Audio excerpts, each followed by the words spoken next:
Speaker, on February 11th, I raised a question concerning the impact an RCMP payroll increase in back pay will have on the rural communities of Yorkton Malville. The agreement reached last June between the federal government and the National Police Federation includes a $20,000 payroll increase for the more than 19,000 regular members of the RCMP. It also provides for retroactive pay dating back to April 2017. In rural Canada, the RCMP are our source of stability and safety. Officers are our friends, neighbors, and a staple for our communities. We know that our members and reservists are deserving of a long overdue raise. We're frustrated that the government has failed to increase the number of members in the West as promised, and we're deeply concerned for the health and safety of those who are serving rural Saskatchewan. I've raised this issue on behalf of my municipalities and constituents who had no say during the federal government's unilateral negotiations. I'm asking the minister to answer to concerned mayors, councillors, and my constituents who are footing the entire bill for this pay increase. The minister isn't oblivious to the growing economical hardships of Canada's rural communities. He knows his government spending is out of control with no plan to rein it in. Inflation is the highest it's been in over 30 years, and 4 in 5 Canadians are saying they've changed their food buying habits because of increased costs. He knows that effective April 1st, this government's carbon tax will add 12 cents again to every litre of gas, with further increases to come. We have a cost of living crisis in this country. Canadians don't have the flexibility to absorb yet another steep increase in their taxes, but that's exactly what will happen as a result of poor planning or intentional design on the part of this Liberal government. The largest of my riding communities is the city of Yorkton, and it's a prime example of how this deal has thrown a huge wrench into their budgeting plans. Yorkton Councillor Quinn Hayter has told me that in addition to the increase in salary, they are being expected to absorb the retroactive costs from as far back as 2017. The RCMP agreement came their way with the cost being at about $2.1 million, and like a responsible administration, Yorkton had been diligently planning accordingly by putting significant funds into an RCMP reserve for the back pay. However, the cost is ending up to be $1.4 million, nearly double the amount set aside. The city has used up its entire reserve and has had to draw from other reserves in order to cover these costs. Council has had no choice but to plan for a 4.86% increase in taxes this year, 2.36% of which is solely for the RCMP pay increase and back pay. The councillor told me, and I quote, "I don't believe anyone on council has a problem with the RCMP getting a raise, but this is a significant hit. We didn't have any say in these contract negotiations whatsoever. We're not the only city around who's in the same predicament. Everyone is. This hurts." Speaker, for some perspective, last year the City of Yorkton's tax increase was 0%. The city honored hardworking taxpayers and gave them a break during the difficulties businesses and workers were facing with COVID lockdowns by making sacrifices and finding efficiencies. This year, Council was hopeful for a modest 2% increase in municipal taxes.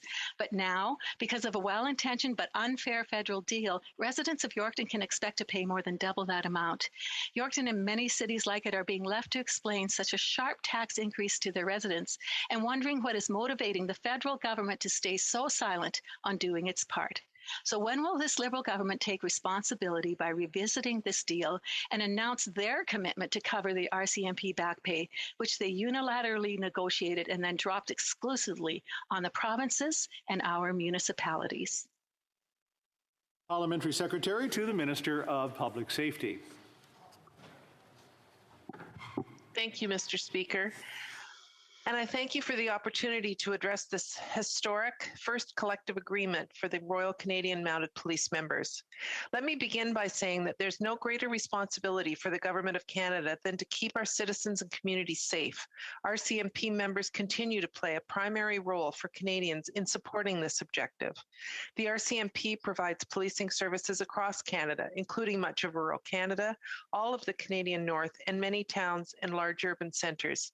It delivers local and regional policing services under a contracted cost-sharing agreement with jurisdictions who have opted to have the RCMP as their police service of jurisdiction, which includes all provinces except Ontario and Quebec, the 3 territories, and 155 municipalities. The Government of Canada shares the costs of RCMP contract policing by paying 10% of salary, equipment, and other costs in large municipalities, and 30% of these costs in municipalities with a population of less than 15,000.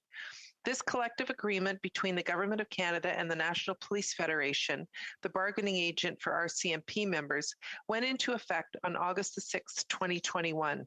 It provided a reasonable economic increase and market adjustments to address long-standing wage differences that existed between RCMP members and reservists and other police services across Canada.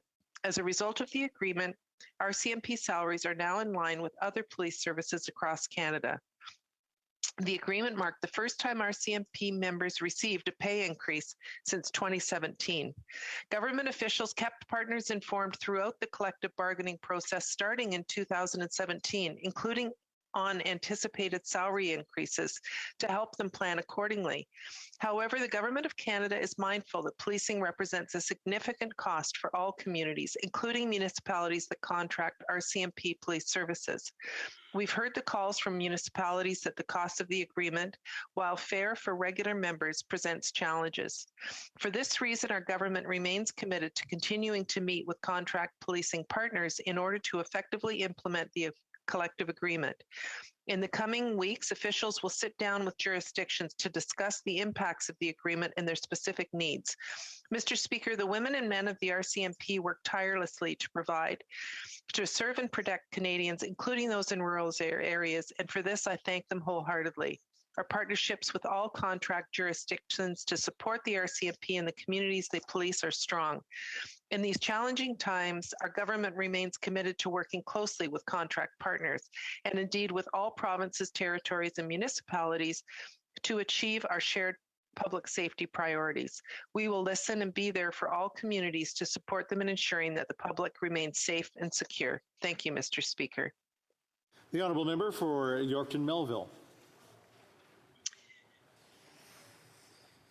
Speaker, responding to my question on February 11th, the Minister of Public Safety stated, to be clear, there are long-standing arrangements that exist between the federal government and the provinces and the municipalities. Of course, we will remain in very close touch with them to ensure that there is fair and equitable support when it comes to the RCMP. We will always be sure that the RCMP are properly resourced. Saskatchewan requested the federal government to absorb the retroactive costs of this contract and rightly accuses this government of ignoring the 2021 agreement, which states the contact parties are committed to a more cooperative and collaborative relationship. Our province and its municipalities were not consulted during negotiations. Minimal and infrequent information on progress is not consultation. If this minister was really committed to ensuring the RCMP is properly resourced, he would have worked collaboratively with Saskatchewan and our municipalities, who of course are prepared to honor future agreements. When will he announce the federal government will absorb the financial impact of its unilateral decisions for retroactive compensation from 2017 to 2021. The Honourable Parliamentary Secretary to the Minister of Public Safety. Thank you, Mr. Speaker. I want to make it clear that the Government of Canada remains committed to the public safety of all Canadians across the country and remains proud of the services the RCMP provides to our contract police jurisdiction partners. The agreement was fair for our hardworking RCMP members and for Canadian taxpayers. To reiterate, we appreciate the financial planning challenges and the complexity of the implementation of the collective agreement, and we're mindful of the significant cost this represents for municipalities, provinces, and territories.